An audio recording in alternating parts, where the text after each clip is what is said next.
शिव महापुराण अध्याय 6 अमर प्रेम, तपस्या और वरदान की दिव्य कथा। नारद जी कहते हैं, हे महाराज, शिव महापुराण के इस छठे अध्याय में वो अद्भुत कथा आती है जिसमें तप की शक्ति, भक्ति की गहराई और शिव कृपा का साक्षात दर्शन होता है। एक समय देवताओं पर भारी संकट उत्पन्न हो गया। असुरों का आतंक तेजी से बढ़ रहा था और तीनों लोग उनकी पीड़ा से कराह उठे। देवताओं ने समाधान के लिए ब्रह्मा जी और विष्णु जी से प्रार्थना की। सभी देवता एक मत से बोले, इस संकट का अंत केवल महादेव की कृपा से ही संभव है। इसी समय पृथ्वी पर एक महान तपस्विनी देवी पार्वती कठोर तप कर रही थीं, केवल एक ही उद्देश्य से, महादेव को पति रूप में प्राप्त करना। पार्वती जी के तप की महिमा इतनी प्रचंड थी कि वायु स्थिर हो गया, नदियां शांत प्रवाह में बदल गईं, पेड़ पौधे नतमस्तक हो गए। उनके शरीर पर धूल थी, नेत्रों में भक्ति और हृदय में शिव नाम।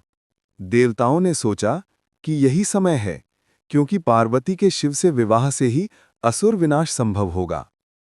लेकिन शिवजी अब भी समाधि में लीन थे। इसीलिए देवताओं ने प्रेम और भक्ति की शक्ति परीक्षा के लिए भगवान कामदेव को भेजा। कामदेव ने नम्रता से शिवजी के पास पहुंचकर विचार किया, यदि मेरा तीर भक्ति के कार्य में है तो इसका फल शुभ ही होगा।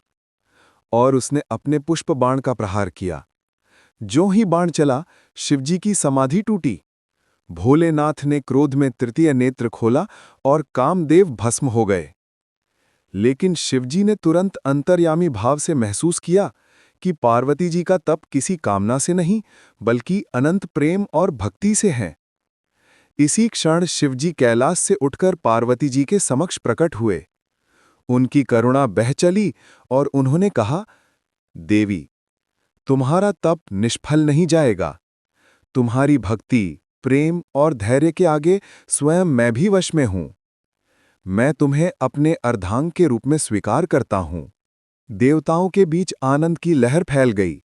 सभी दिशाओं में जय घोष होने लगा, हर हर महादेव, गौरी शंकर की जय। अध्याय के अंत में संदेश मिलता है, जो भी व्यक्ति सच्चे प्रेम, धैर्य और भक्ति से शिव का ध्यान करता है, उसकी मनोकामनाएं अवश्य पूर्ण होती हैं। भोलेनाथ दया के सागर हैं, तुझे बुलाना नहीं पड़ता, बस याद करना पड़ता है।